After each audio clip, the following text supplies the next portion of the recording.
Thank God everyone went downstairs to eat in the refectory. No one was here, right?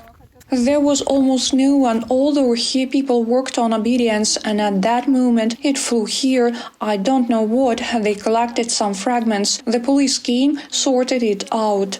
A 5-meter deep shell crater now gapes in the place where until recently was a landscaped area of the Church of St. John the Wonderworker, Bishop of Shanghai, Archbishop of Western Europe and San Francisco. The church's resident, elder sister Evdokia, says that the shell arrived in broad daylight. We work in the garden right here where the White House is. Everyone left for lunch just in time. Svetlana and we somehow lingered, and as I looked here and everything just went black somehow. We started screaming and she said we have to fall. We fell to the ground. There wasn't much smoke. It just went black. It was probably just the particles of the soil flying around, and then everyone ran inside. Everyone was alive. There one boy was wounded. From the first days of Russia's full-scale invasion of Ukraine, the church received internally displaced persons from the Donetsk, Luhansk and Kharkiv regions. Gennady came from Lysychansk. He came to Adamivka with his family a month ago, after heavy shelling began in his hometown. The terrible bombings began. My friend's house, which is 80 meters from my home, was completely destroyed. The bomb fell on a big 2-story house. Nothing was left. Gena, do you know whether your house is still intact? I don't know yet.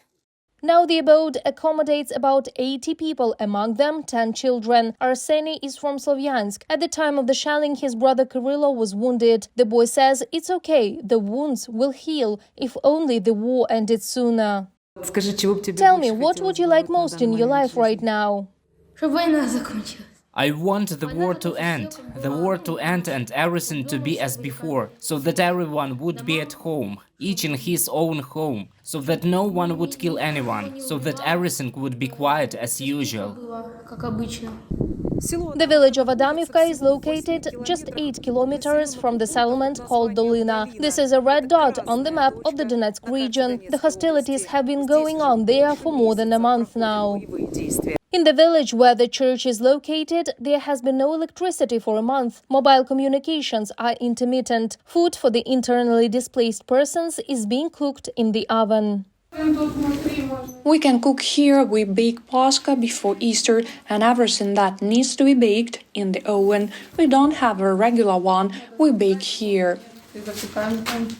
After the shelling, the church was partially left without windows. Residents are dealing with the consequences themselves, in particular removing the shell fragments from a large crater. They don't plan to leave the temple. They say it's their home, even if it's only temporary. Reported by Marina Stepanenko, Olena Hramova, UATV News.